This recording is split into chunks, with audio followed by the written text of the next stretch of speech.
जय भीम साथियों, equality and justice Patiala YouTube channel से मैं इंजीनियर हरदीप सिंह चुंबर और साथी नॉलेज ऑफ कॉन्स्टिट्यूशन, संविधान का ज्ञान का एक धारावाहक चला रहे हैं, जिसके हर एक एपिसोड में संविधान के अनुच्छेदों की जानकारी साझी करते हैं।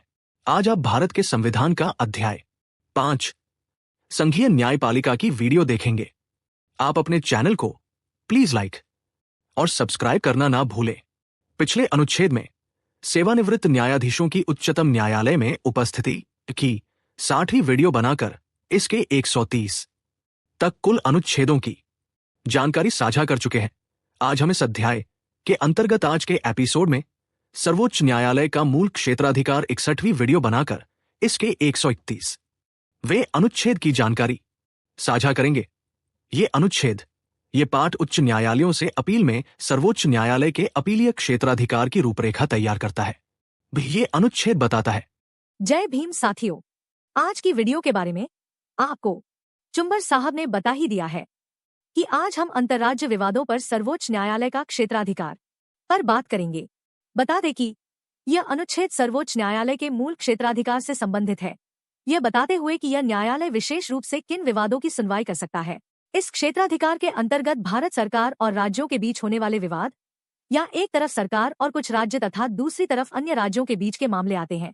इसके अतिरिक्त यह न्यायालय 2 या 2 से अधिक राज्यों के बीच के उन विवादों पर भी विचार करता है जिनमें किसी कानूनी अधिकार का अस्तित्व या उसकी सीमा शामिल हो। हालांकि यह स्पष्ट किया गया है कि यह अधिकार क्षेत्र संविधान लागू होने से पहले हुए समझौतों या ऐसे उपक्रमों से उत्पन्न विवादों पर लागू नहीं होगा जो विशेष रूप से इस क्षेत्राधिकार को बाहर करते हों। चलो आओ पहले सुनते हैं अनुच्छेद में क्या लिखा है, बाद में इस पर विशेष चर्चा सुनेंगे। भारत के संविधान का अध्याय 5 संघीय न्यायपालिका का अनुच्छेद 131 उच्चतम न्यायालय का आरंभिक अधिकार क्षेत्र। इस संविधान के उपबंधों के अधीन रहते हुए उच्चतम न्यायालय को किसी अन्य न्यायालय के अपवर्जन के अधीन रहते हुए किसी विवाद में आरंभिक अधिकार क्षेत्र होगा।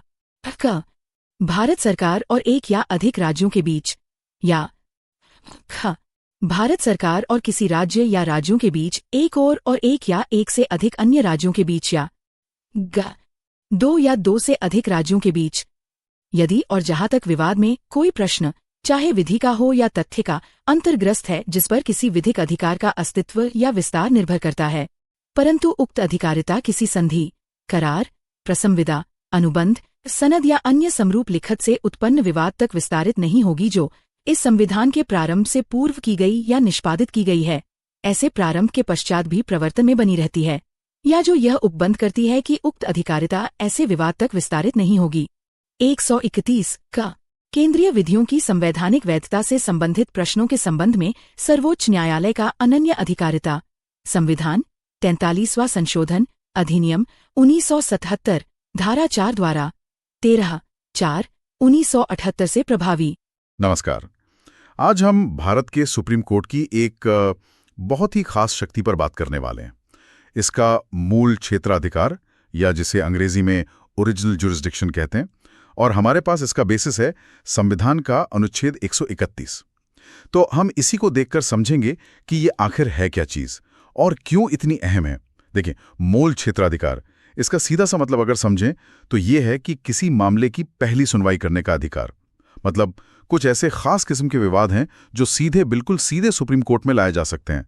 उन्हें निचली अदालतों से अपील के रास्ते आने की जरूरत नहीं पड़ती। तो आज हमारी कोशिश यही रहेगी कि समझें कि संविधान के हिसाब से वो कौन से खास विवाद हैं जो सीधे सुप्रीम कोर्ट के पास जाते हैं और इसकी पीछे की सोच क्या है, क्यों है ये व्यवस्था। ठीक है, तो चलिए इसे जरा खोलते हैं। आर्टिकल 131 कहता क्या है। सबसे पहली बात जो इसमें नजर आती है, और शायद सबसे जरूरी भी, वो ये कि ये क्षेत्राधिकार अनन्य है, एक्सक्लूसिव। अब इसका क्या मतलब हुआ एक्सक्लूसिव का? हाँ, ये अनन्य या एक्सक्लूसिव शब्द ही इसकी क्या कहते हैं, जान है। इसका मतलब है कि जो मामले इस आर्टिकल के दायरे में आते हैं उनकी पहली सुनवाई करने का अधिकार सिर्फ और सिर्फ सुप्रीम कोर्ट के पास है। मतलब देश की कोई और अदालत, कोई हाई कोर्ट या कोई और निचली अदालत इन मामलों को सीधे सुन ही नहीं सकती। फर्स्ट हियरिंग सुप्रीम कोर्ट में ही होगी। और आर्टिकल 131 ये भी बहुत साफ साफ बताता है कि कौन कौन सी पार्टियां होंगी जिनके बीच के झगड़े इसमें आएंगे। इसमें बेसिकली 3 सिचुएशन बताई गई हैं। पहली, क, जब भारत सरकार और एक या एक से ज्यादा राज्यों के बीच कोई डिस्प्यूट हो, कोई विवाद। दूसरी सिचुएशन है ख, जब भारत सरकार और कुछ राज्य एक तरफ हों और एक या ज्यादा दूसरे राज्य दूसरी तरफ, मतलब सेंटर और कुछ स्टेट्स वर्सेस बाकी स्टेट्स। और तीसरी, ग, जब दो या दो से ज्यादा राज्यों के बीच आपस में ही कोई विवाद उठ जाए, स्टेट वर्सेस स्टेट। अच्छा, तो ये तो हो गई पार्टियां की, कौन किसके खिलाफ मामला ला सकता है। लेकिन इसमें एक और पेंच है जो आपने कहा बड़ा दिलचस्प है, वो ये कि आर्टिकल 131 में इन विवादों के लिए एक बहुत जरूरी शर्त भी है। शर्त यह है कि विवाद में कानून यानी लॉ या तथ्य यानी फैक्ट का कोई ऐसा सवाल शामिल होना चाहिए जिस पर किसी कानूनी अधिकार यानी लीगल राइट का होना या उसका दायरा निर्भर करता हो।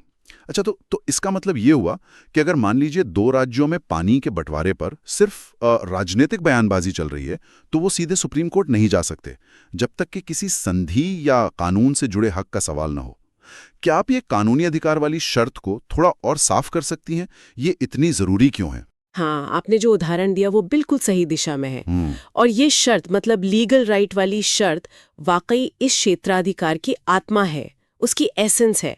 इसका सीधा सा मतलब ये है कि आर्टिकल 131 का दरवाजा हर तरह के मतभेद या असहमति के लिए नहीं खुला है। खासकर उनके लिए तो बिल्कुल नहीं जो सिर्फ और सिर्फ पॉलिटिकल नेचर के हों। विवाद ऐसा होना ही चाहिए जिसमें एक पार्टी बाकायदा किसी कानूनी अधिकार का दावा कर रही हो। अब वो अधिकार चाहे संविधान से मिला हो या किसी पार्लियामेंट के कानून से या किसी पुरानी संधि से, और दूसरी पार्टी उस अधिकार के होने पर या उसकी सीमा पर या उसकी इंटरप्रिटेशन पर सवाल उठा रही हो, तभी ये मामला आर्टिकल 131 के तहत आएगा। यहाँ दिलचस्प बात यह है कि संविधान बनाने वालों ने शर्त बहुत सोच समझ कर रखी थी। ये व्यवस्था पक्का करती है कि सुप्रीम कोर्ट कोई पॉलिटिकल अखाड़ा ना बन जाए, बल्कि सिर्फ उन गंभीर फेडरल मामलों पर फोकस करें जहाँ किसी कानून या संवैधानिक सिद्धांत की व्याख्या जरूरी हो। इससे ये तय होता है कि देश की सबसे बड़ी अदालत का वक्त और रिसोर्सेज उन विवादों को सुलझाने में लगे जहां कानूनी स्पष्टता चाहिए, ताकि जो हमारा संघीय ढांचा है, फेडरल स्ट्रक्चर, उसका संतुलन बना रहे और केंद्र राज्य या राज्यों के बीच जो लीगल राइट्स से जुड़े मसले हैं वो सुलझ सकें। एक तरह से ये जुडिशरी को राजनीति से अलग रखने की कोशिश भी है। हाँ, ये पॉइंट तो बहुत अहम है कि केवल कानूनी अधिकार ही इसमें आएंगे, वरना शायद कोर्ट्स जो हैं वो रोजमर्रा की राजनीतिक बहसों में ही उलझ कर रह जाती। ये फेडरल सिस्टम में क्लैरिटी लाता है।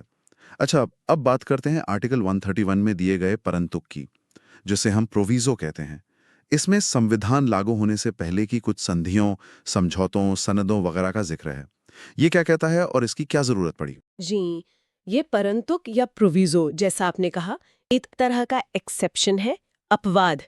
ये कहता है कि सुप्रीम कोर्ट का ये वाला जो मूल क्षेत्राधिकार है, आर्टिकल 131 वाला, वो उन विवादों पर लागू नहीं होगा जो ऐसी किसी संधि, ट्रीटी, करार, एग्रीमेंट, वचनबंध, कॉवेनेंट, सनद या इसी तरह के किसी और दस्तावेज, इंस्ट्रूमेंट से पैदा होते हैं जो संविधान के लागू होने से पहले किए गए थे, मतलब 26 जनवरी 1950 से पहले, और वो संविधान लागू होने के बाद भी चल रहे हैं, प्रभावी हैं। इसमें एक और कंडीशन है कि अगर उस पुराने डॉक्यूमेंट में ही साफ लिखा हो कि भाई इस डॉक्यूमेंट से जुड़े विवादों पर सुप्रीम कोर्ट का ये वाला जुरिस्डिक्शन लागू नहीं होगा, तब भी ये क्षेत्राधिकार उन पर लागू नहीं होता। अगर हम इसे बड़े पर्सपेक्टिव में देखें तो ये प्रावधान दिखाता है कि संविधान ने भारत के एक सॉवरेन रिपब्लिक बनने के ट्रांजिशन पीरियड को कितनी सावधानी से हैंडल किया। ऐसा नहीं किया कि रातों रात पुरानी सारी व्यवस्थाएं खत्म कर दी, बल्कि संविधान से पहले के जो कानूनी समझौते थे, व्यवस्थाएं थीं, उनको एक हद तक सम्मान दिया, उनकी कंटिन्यूटी बनाए रखी। इससे ये पक्का किया गया कि जो सालों या दशकों पहले कानूनी रिश्ते बने थे, उनको अचानक से जीरो न कर दिया जाए।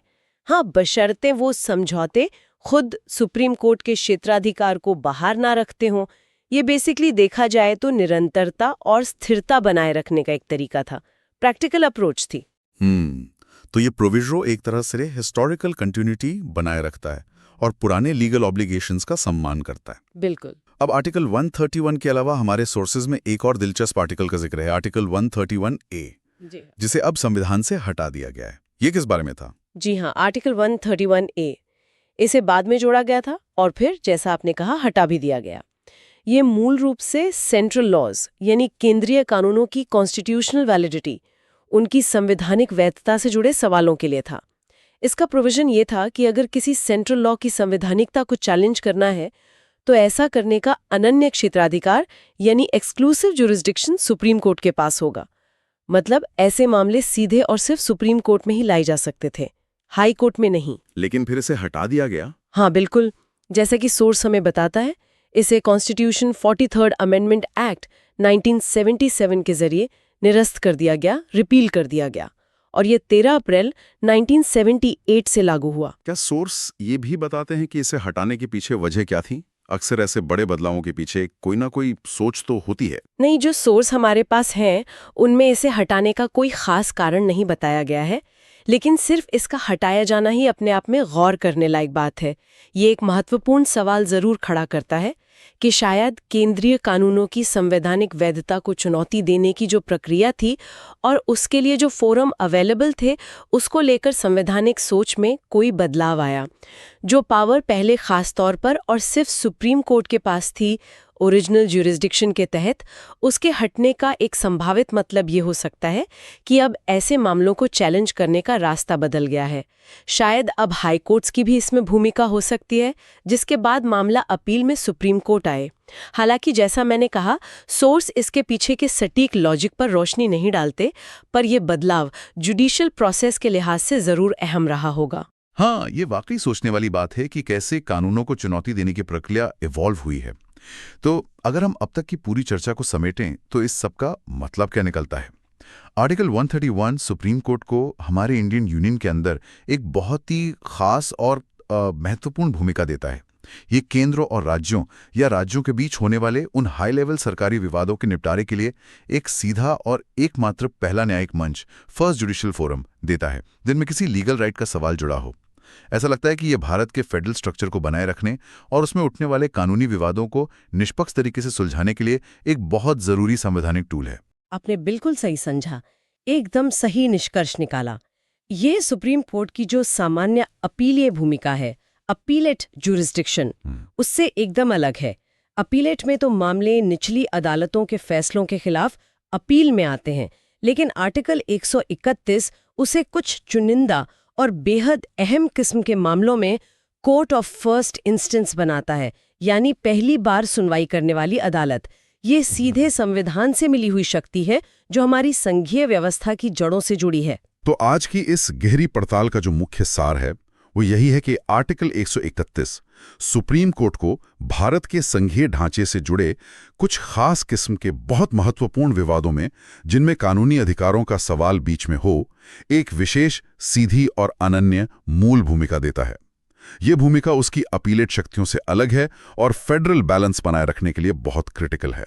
और एक आखिरी विचारणीय बिंदु जो पूरी तरह से हमारे सोर्सेज पर ही आधारित है और शायद आगे सोचने की दिशा दे सकता है, ये देखते हुए कि आर्टिकल 131A जो सेंट्रल लॉज की वैलिडिटी पर सुप्रीम कोर्ट के मूल क्षेत्राधिकार से जुड़ा था, वो रिपील हो चुका है, निरस्त कर दिया गया है। तो कोई ये सोच सकता है कि आज की तारीख में सेंट्रल लॉज की कॉन्स्टिट्यूशनल वैलिडिटी को चुनौती देने वाले मामले आमतौर पर अदालती सिस्टम तक पहुंचने का सामान्य रास्ता क्या अपनाते होंगे। सोर्सेस हमें इसका सीधा जवाब नहीं देते, लेकिन आर्टिकल 131A के हटने से ये सवाल अपने आप उठता है कि क्या अब ऐसे मामलों की शुरुआत हाई कोर्ट से होती है या कोई और प्रक्रिया है। ये पहलू आज के जुडिशियल सिस्टम को समझने के लिए काफी महत्वपूर्ण हो सकता है। निश्चित रूप से ये सोचने का एक दिलचस्प पहलू है कि संवैधानिक चुनौतियों का रास्ता अब कैसे तय होता है। आज की इस केंद्रित चर्चा के लिए बस इतना ही। धन्यवाद। आपने वीडियो पूरा सुना। साथियों, धन्यवाद। उम्मीद है इससे आपकी जानकारी बढ़ी होगी। इसके आगे के अनुच्छेदों पर अगली वीडियो में बात करेंगे। आप equality and justice Patiala YouTube channel के साथ जुड़े रहें। अगर आपको पसंद आए तो कृपया इसे लाइक, शेयर और कमेंट करें।